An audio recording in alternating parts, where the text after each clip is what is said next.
ಕೊಡ್ಬೇಕಾ? ಏಯ್ ಕೂತ್ಕೊಳ್ರಿ, ಕೂತ್ಕೊಳ್ರಿ. ಅಧಿಕಾರ ಕೊಡಬೇಕಾ ಅವರಿಗೆ? ಇವತ್ತೇನಾದ್ರೂ ಸುಭದ್ರ ಕೊಡ್ಲಿಕ್ಕೆ, ಸರ್ಕಾರವನ್ನು ಕೊಡ್ಲಿಕ್ಕೆ ಶಕ್ತಿ ಇರ್ತಕ್ಕಂಥದ್ದು ನಿಮ್ಮೆಲ್ಲರ ಆಶೀರ್ವಾದದಿಂದ ಕಾಂಗ್ರೆಸ್ ಪಕ್ಷಕ್ಕೆ ಹೊರತು ಬೇರೆ ಪಕ್ಷಕ್ಕೆ ಅಲ್ಲ ಅಂತಕ್ಕಂಥದನ್ನ ಹೇಳಲಿಕ್ಕೆ ಬಯಸ್ತಾ ಇದ್ದೇನೆ. ನಾವು 2013ರಿಂದ 2018ರವರೆಗೆ ಇದ್ದೆ. ಅನೇಕ ಅಭಿವೃದ್ಧಿ ಕೆಲಸಗಳನ್ನು ಮಾಡೋದು. ಅವತ್ತು ನಮ್ಮ ಪಕ್ಷದ ವತಿಯಿಂದ 165 ಭರವಸೆಗಳನ್ನು ಕೊಟ್ಟಿದ್ದು. ಆ 165 ಭರವಸೆಗಳಲ್ಲಿ 158 ಭರವಸೆಗಳನ್ನು ಈಡೇರಿಸಿತು ಇದೇ ಭಾರತೀಯ ಜನತಾ ಪಕ್ಷದವರು.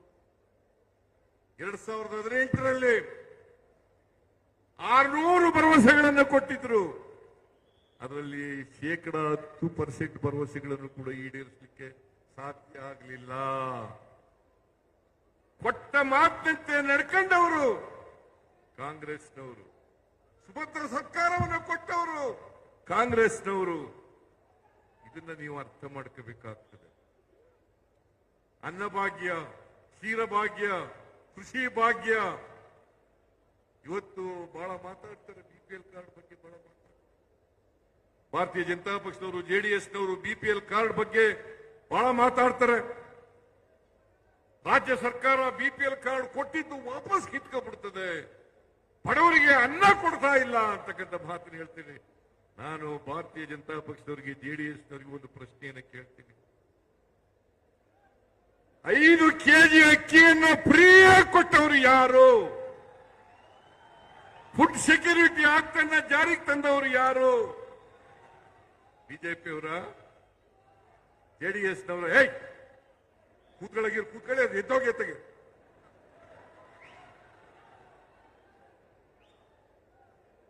ಜೆಡಿಎಸ್ನವರ